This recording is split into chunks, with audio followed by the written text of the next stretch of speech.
Actually بات یہ ہے کہ اگر ہم اسلام کے احکامات کی روح سمجھ لیں، اسلام چاہتا کیا ہے، تو بہت سارے احکامات یا بہت سارے ڈیسیژن ہم خود لے لیں گے. تھوڑی دیر کے لیے ذرا سوچیں اس بات کو کہ آپ اگر اپنی اصلیت کو چھپانے کے لیے روز ایک نیا رنگ کی کوٹنگ اپنے چہرے پہ کر رہے ہیں تو اس کے فوائد کتنے ہیں اور نقصانات کتنے ہیں، یہ میں آپ ہی سے پوچھوں گی. اللہ کا حکم تو ایک طرف نا، لیکن اگر عقلی لحاظ سے بھی سوچا جائے تو اس کا نقصان کیا ہے؟ مستقل طور پر اپنی اصلیت چھپانا، کیونکہ ایک دو دن کی تو بات نہیں. ٹھیک ہے، شادی کے موقع پر ذرا سا نکھار لانے کے لیے کسی حد تک اگر کیا بھی جا سکتا ہے، لیکن عام روزمرہ زندگی میں بھی اگر یہ طریقہ شروع کر دیا جائے تو اس کا کیا نقصان ہوتا ہے؟ اس کا جسمانی نقصان بھی ہے کہ کیمیکلز اور مستقل ایک نقلی چیز لگانے سے ظاہر ہے کہ وہ پوری کوٹنگ ہو جاتی ہے، آکسیجن اندر نہیں جذب ہو رہی اور ایک دوسری ہی چیز آپ نظر آ رہے ہیں. دوسرا نقصان، شکل دیکھ دیکھ کر ایسی عادت ہو جاتی کہ اگر ان کی اصلی شکل کسی وقت نظر آئے تو وہ دیکھنے کو دل ہی نہیں چاہتا، انسان اس کو ایکسپٹ نہیں کر سکتا. یعنی بالکل ایسے جیسے ہوائیاں اڑی ہوئی اور کوئی سخت پریشانی یا مصیبت نازل ہوئی ہوئی ہے. بہت سا وقت اس غیر ضروری عمل میں ضائع ہو جاتا ہے. اب آپ دیکھیں جس عورت کو دن میں 5 دفعہ وضو کرنا ہو اور وضو کرتے وقت ظاہر ہے جو کچھ اوپر لگا ہوتا ہے اس کو مل کے دھویا جاتا ہے. 5 دفعہ آپ نے چہرہ دھویا اور 5 دفعہ نماز کے بعد پھر آپ نے ایک تسنوں والی شکل چڑھائی اپنے اوپر، تو نتیجہ کیا ہوگا؟ بہت سارا وقت لگے گا. اس کے علاوہ اور کیا ہوگا؟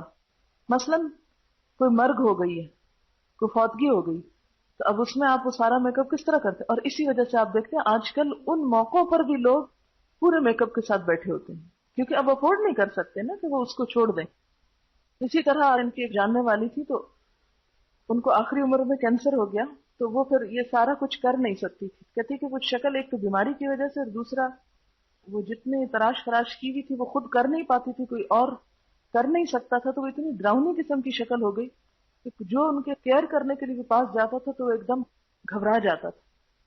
تو اس لیے انسان اپنی اصل پر رہے تو وہی زیادہ بہتر ہے. تسنہ بہت زیادہ شکل پر ہوتا ہے تو اس کا اثر اندر بھی انسان کے جاتا ہے، اندر سے بھی انسان یا اس کا رکھ رکھاؤ اور طرز زندگی میں بھی ایک بناوٹ آتی ہے. قرآن پاک میں ایک آیت آپ پڑھیں گے، مما انا من المتکلفین، میں تکلف کرنے والا بنا کر نہیں بھیجا گیا. جب آپ اس کام میں زیادہ لگے ہو تو دوسرے کاموں کے لیے کیسے وقت ملے گا؟ بہت سارے لوگ کہیں جانے سے گھنٹوں پہلے تیار ہونا شروع کرتے ہیں اور وہ گھنٹوں تو آپ کے اس میں لگ گئے. مثلا آپ جیسے لوگ جنہیں تبلیغ کے لیے نکلنا ہے، لوگوں کی خدمت کے لیے نکلنا ہے، اگر آپ زیادہ سے زیادہ وقت اپنے آپ کی سجاوٹ بناوٹ میں لگا رہے ہیں تو وہ گھر کے کام بھی نہیں کر سکیں گے، گھریلو ذمہ داریاں بھی، مہمانداریاں بھی، اور باہر کے پھر کس طرح آپ کے پاس وقت ہوگا؟ بہت سے لوگ جو وقت کی قلت کی شکایت کرتے ہیں اس میں یہ چیز خود بخود شامل ہو جاتی. اور ایک اور اہم چیز، جیب پر بوجھ. اتنی زیادہ رقم جو ہے آپ کی صرف ایک اسراف میں کہ لگانے اور دھونے میں ضائع ہو رہی. اس لیے نبی صلی اللہ علیہ وسلم نے ان چیزوں کو قوموں کی ہلاکت سے تعبیر کیا. یعنی کتنے حکیم تھے آپ کہ قومیں ہلاک ہو جاتی ہیں جب اس قسم کے کاموں میں پڑتی. اور اس میں ایک سروے بھی تھا کہ برطانیہ کی عورتیں سالانہ کئی کروڑ پاؤنڈ، اب مجھے صحیح فگر یاد نہیں، کئی کروڑ کا فگر ہے، کئی کروڑ پاؤنڈ جو ہیں وہ صرف اپنے میک اپ کے اوپر استعمال کرتی ہیں. اب پاکستان جیسے غریب ملک کی اکانومی اگر اس میں زیادہ تر پیسہ ایسے ہی چیزوں کو درآمد کرنے میں لگا دیا جائے تو کھانے پینے کے لیے تو قوم کے پاس ہے نہیں، اور آپ اپنا قیمتی زر مبادلہ جو ہے وہ صرف کریمیں خریدنے پہ لگا رہے ہیں، تو کس قدر افسوس کی بات ہے. بہترین حل یہ کہ اپنا چہرہ کور کر لیں اور اپنے اندر جو ایک خوشی ہے یا ایک طمانینت ہے یا نیچرل اٹریکشن ہے اس کو برقرار رکھیں. جو پیسے فاؤنڈیشن اور اپٹن وغیرہ خریدنے میں لگائے جا رہے ہیں وہی اگر فروٹ کھانے میں اور جوسز میں اور اچھی غذا میں استعمال کر لیں تو نہ صرف یہ کہ چہرہ بلکہ باقی جسم بھی صحت مند ہو جائے گا. مومن ہونے کے لیے کیا ضروری ہے کہ راضی بالقضاء ہو جائے، یعنی قضاء سے مراد تقدیر پر راضی ہونا. یہ اللہ کا فیصلہ ہے نا کہ اس نے ہمیں ایک خاص شکل میں بنایا. یہ ایسی تقدیر ہے جسے ہم بدل نہیں سکتے.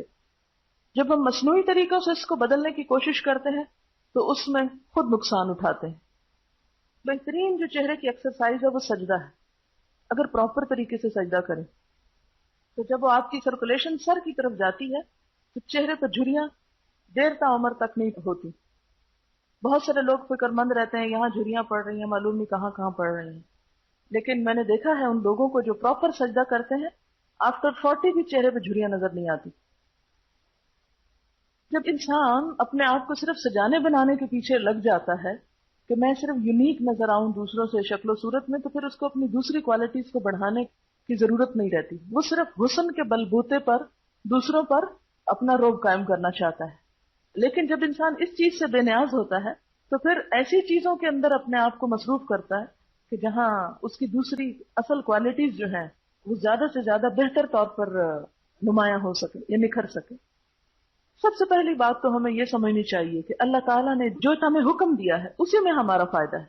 یہ نہیں ہو سکتا کہ جس چیز میں ہمارا فائدہ ہو اور پھر اللہ تعالیٰ جان بوجھ کے حرام قرار دے دے ہم پہ. اسے ہم سے کوئی ضد نہیں، کوئی دشمنی نہیں. وہ جو کچھ حکم دیتا ہے کسی چیز کو کرنے کا یا روکنے کا، وہ دراصل کیا ہے، ہمارے ہی فائدے میں ہے.